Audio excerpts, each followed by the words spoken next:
Bonjour à tous, dans cette vidéo nous allons voir comment représenter une succession de deux épreuves indépendantes. Dans l'exemple, on nous dit qu'une urne contient 3 boules noires et 7 boules blanches. Alors on tire une boule de l'urne, on note sa couleur et on la remet dans l'urne.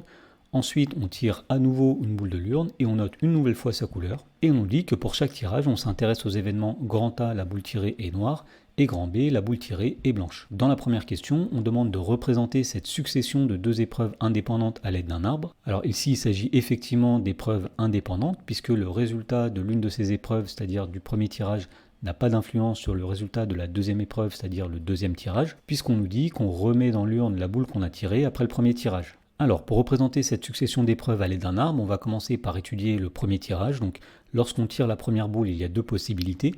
Soit elle est noire, dans ce cas-là, cela correspond à l'événement A, soit elle est blanche et cela correspondrait à l'événement B. Alors, on sait qu'il y a 3 boules noires sur 10 boules au total, puisqu'il y a 3 noires et 7 blanches. Autrement dit, la probabilité de tirer une boule noire au premier tirage est de 3 sur 10, et donc la probabilité de tirer une boule blanche sera de 7 sur 10. Voilà, donc maintenant qu'on s'est occupé du premier tirage, on peut regarder ce qui se passe au deuxième tirage, sachant que les boules qu'on a tirées lors du premier tirage sont remises dans l'urne. Donc si jamais on avait tiré une boule noire au premier tirage, eh bien il y a deux possibilités lors du deuxième tirage. Soit on tire à nouveau une boule noire, c'est-à-dire que cela correspond à l'événement A, soit on tire une boule blanche, c'est-à-dire que cela correspond à l'événement B. Alors puisqu'on avait remis la boule dans l'urne après le premier tirage, il y a toujours 10 boules dans l'urne, 3 noires et 7 blanches. Autrement dit, lors du deuxième tirage, la probabilité de tirer une boule noire sera de 3 sur 10 et la probabilité de tirer une boule blanche sera de 7 sur 10. Maintenant, deuxième situation, si on avait tiré une boule blanche lors du premier tirage, il y a deux possibilités lors du deuxième tirage. Soit on tire une boule noire, c'est-à-dire que cela correspond à l'événement A, soit on tire à nouveau une boule blanche, c'est-à-dire que cela correspond à l'événement B. Et puisqu'à la fin du premier tirage, on avait remis la boule dans l'urne, eh bien, il y a toujours 3 boules noires dans l'urne lors du deuxième tirage, sur 10 boules au total. Autrement dit, la probabilité de tirer une boule noire au deuxième tirage est de 3 sur 10, et la probabilité de tirer une boule blanche au deuxième tirage est de 7 sur 10. Dans la question numéro 2, on demande de représenter cette succession de deux épreuves indépendantes, cette fois-ci à l'aide d'un tableau. Alors pour faire cela, on va commencer par faire un tableau à double entrée. Dans la première colonne ici, nous allons considérer le premier tirage. Alors au premier tirage, il y a deux possibilités, soit la boule tirée est noire, ce que nous allons représenter avec l'événement A, soit la boule tirée est blanche, ce que nous allons représenter avec l'événement B.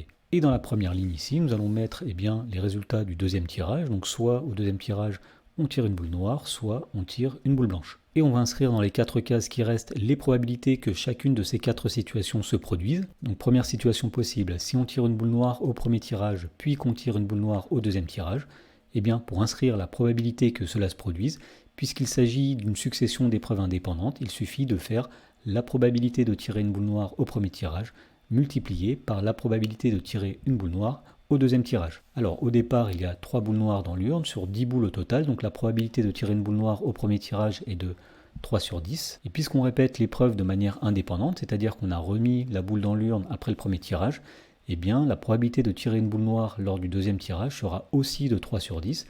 Autrement dit, la probabilité de tirer une noire au premier tirage et une noire au deuxième tirage est de 3 sur 10 fois 3 sur 10, c'est-à-dire 9 sur 100. Donc au passage, cette situation correspond au chemin de l'arbre qui est ici. Ensuite, deuxième situation possible, si on tire une boule noire au premier tirage et une boule blanche au deuxième tirage, eh bien la probabilité que cela se produise sera, donc tout d'abord la probabilité de tirer une boule noire au premier tirage, on a dit que c'était 3 sur 10, multiplié par la probabilité de tirer une boule blanche lors du deuxième tirage. Alors au deuxième tirage, il y aura toujours 7 boules blanches sur 10 boules au total dans l'urne. Autrement dit, ici, on va multiplier par 7 sur 10.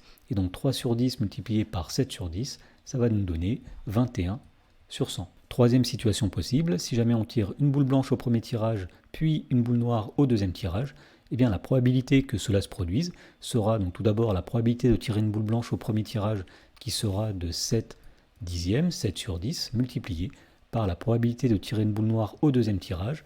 Et puisqu'au deuxième tirage, tout recommence à 0, et qu'il y a donc 3 boules noires dans l'urne sur 10 boules au total, on va multiplier ici par 3 sur 10. Et donc finalement, la probabilité d'obtenir une boule blanche au premier tirage, puis une boule noire au deuxième tirage, est égale à 21 sur 100. Et donc dernière situation possible, si jamais on tire une boule blanche au premier tirage et une boule blanche au deuxième tirage, eh bien la probabilité que cela se produise sera tout d'abord la probabilité de tirer une boule blanche au premier tirage, c'est-à-dire 7 sur 10 multiplié par la probabilité de tirer une boule blanche au deuxième tirage, c'est-à-dire 7 sur 10 aussi.